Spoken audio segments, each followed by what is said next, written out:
গল্পের নাম যেখানে তুমি নেই। রাত প্রায় 10:30।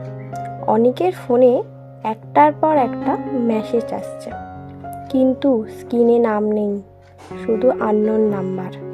মেসেজগুলো একেবারে ছোট ছোট। ঘুমিয়েছো?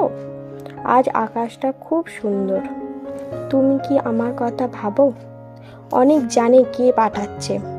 2 বছর আগে যে মেয়েটির হাত ধরে জীবনের সব পথ পাড়ি দেওয়ার স্বপ্ন দেখেছিল, সেই সোহিনী। তখন মনে হয়েছিল ওদের গল্পটা কখনো শেষ হবে না, কিন্তু শেষ হয়েছিল কিছু ভুল বোঝাবুঝি, কিছু অহংকার আর অনেক না বলা কথা মিলিয়ে। সোহিনী একদিন হঠাৎ করে গিয়েছিল, কোনো ব্যাখ্যা ছাড়াই। অনেক চেষ্টা করেছিল, বারবার কোনো ফোন মেসেজ, কিন্তু উত্তর আসেনি। মাস কেটে গেল, বহু বছর কেটে গেল। অনেক ভেবেছিল হয়তো সোহিনী নতুন কারো জীবনে আছে আর অতীত মুছে ফেলেছে। কিন্তু আজ হঠাৎ সেই মেসেজগুলো অনেক উত্তর দিল না, বরং সে জানলার কাছে গিয়ে দাঁড়ালো। বাইরে বৃষ্টি পড়ছে। মনে পড়ল সোহিনীর বৃষ্টিতে ভিজতে ভালো লাগতো, কিন্তু ছাতা ধরতে একেবারেই পছন্দ করতো না।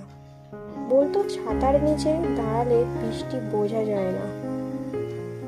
মেসেজ আবার এলো, তুমি কি জানো, আমি এখনো সেই প্রথম দিনের মতন তোমাকে ভালোবাসি। অনেকের চোখে জল চলে এলো। সে বুঝলো ভালোবাসা শেষ হয় না, শুধু মানুষ একে অপরের জীবনের জায়গা হারিয়ে ফেলে। ফোনটা এবার টেবিলে রেখে অনেক বাইরে বেরোলো। বৃষ্টিতে ভিজতে ভিজতে মনে হচ্ছিল হয়তো কোথাও খুব কাছে সোহিনীও ভিজছে। একই আকাশের নিচে, একই বৃষ্টির বর্ষে, কিন্তু দুজনের মাঝে 1000 মাইল দূরত্ব। যদি এই গল্প একটু হলেও মন ছুঁয়ে যায়, তবে সাবস্ক্রাইব করে সোনালীর গল্পের ঘরের পাশে থেকো।